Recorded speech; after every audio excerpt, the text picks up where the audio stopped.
سنوور بەزاندن و ئەنجامدانی چالاکی سەربازی و دامەزراندنی بنکەی سەربازی لە هەرێمی کوردستان لەلایەن وڵاتانی دراوسێ بووەتە بابەتێکی ئاسایی وەکو ئەوەی کوردستان بەشێک بێت لە خاچی ئەو وڵاتانە. ڕۆژانەش بە بیانووی هەبوونی نایەرانی ئەو وڵاتانە بۆردومانی گوندەکانی سنوور دەکەن و هاوڵاتی سڤیل دەکەنە قوربانی. سەرۆکی حکوومەتی هەرێمی کوردستانیش ڕای دەگەنێت هەندێک لایەن خاچی هەرێمی کوردستان بەکاردێهێنن بۆ هێرشکردنە سەر وڵاتانی دراوسێ. ئەمەش بووەتە هۆکارێک بۆ بۆمبارانکردنی ناوچە سنووریەکانی هەرێم لەلایەن وڵاتانی هاوسێ. لەم ماوەیەدا زۆر بەداخەوە هەندێک هاوڵاتی شەهید بوون لە نەتیجەی قەسفی طیاراتی تورکیا، بەڵام پرسیارەکە ئەوەیە لەکوێ قەسف بوون، یعنی ئەو قەسفە لەکوێ کرا؟ لە گوندەکان کرا، لەو شوێنانە کرا کە پەکەکە تەواجودی هەیە و لە نەتیجەی تەواجودی پەکەکە ئەو قەسفانە دەکرێت، یعنی هۆیەک هەیە، ئەو هۆیە پەکەکەیە. وەڵامی ئەوە نییە تۆ هجووم بکەیتە سەربازگەی تورکیا لەو سنوورانە، ئەمە وەڵامی ئەوە نیە. ئەوانە دەبێت لەگەڵ حکوومەتی هەرێمی کوردستان قسە بکەن. ئەو ئەسبابانەی کە دەبنە سەبەبی ئەم قەسفانە ئێمە دەبێت ئەوانە چارەسەر بکەین. سەبەبەکە چییە؟ تەواجودی پەکەکەیە. تەواجودی پەکەکە ئەگەر لەو شوێنانە نەبی هیچ مبەرڕێکیش بۆ قەسفی تورکیا نەبی. سیاسەت مەدارێکی کوردیش لەسەر بۆمبارانکردنی ناوچە سنووریەکانی هەرێم لەلایەن وڵاتانی دراوسێ دەڵێت حکوومەتی ناوەند و هەرێم بە ئەرچی خۆیان هەڵنەساون بۆ پاراستنی سنوور و هاوڵاتیان کە بەپێی یاسای نێودەوڵەتی نابێت وڵاتانی دراوسێ بەو جۆرە دەستدرێژی بکەنە سەر سیادەی عێراق.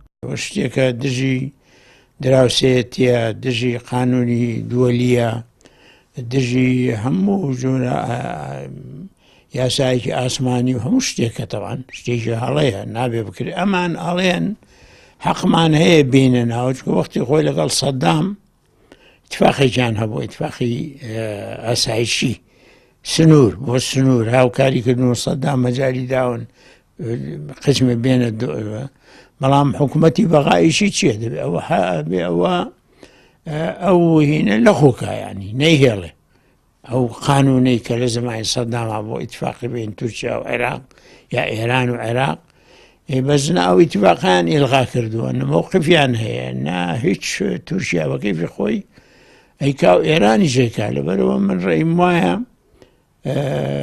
نا حکوومەتی عێراق واجبی خۆی هەستاوە و حکوومەتی هەرێمی زۆر لاوازە بەرامبەر ئەوانی تورکیا. چاودێرێکی سیاسیش دەڵێت بەرپرسە گەندەڵەکانی هەرێم دژی وەتەن و دەستیان هەیە لە هێنانە ناوەی سوپای بێگانە، بۆی ئەوان تەنها کار بۆ پاراستنی ماڵ و سامانەکەی خۆیان دەکەن نەک پاراستنی سیادەی هەرێم.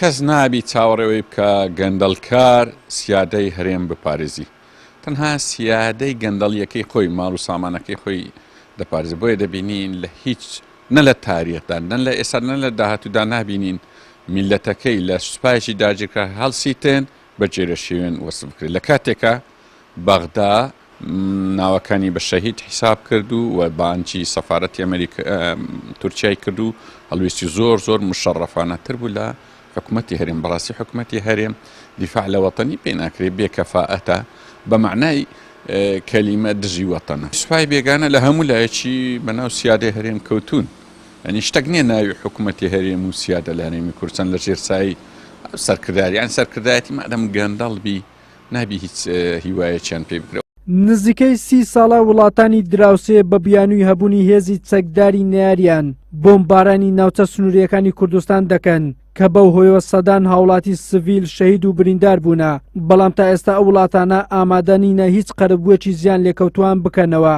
حکوومەتی ناوەند و هەرێمیش هەڵوێستی جدیان بەرامبەر ئەو پرسە نەبووە، لە کاتێکدا دەتوانن لە ئەنجومەنی ئاسایشی نێودەوڵەتی سکاڵا لەسەر ئەو وڵاتانە تۆمار بکەن کە سیادەی عێراقیان پێشێل کردووە.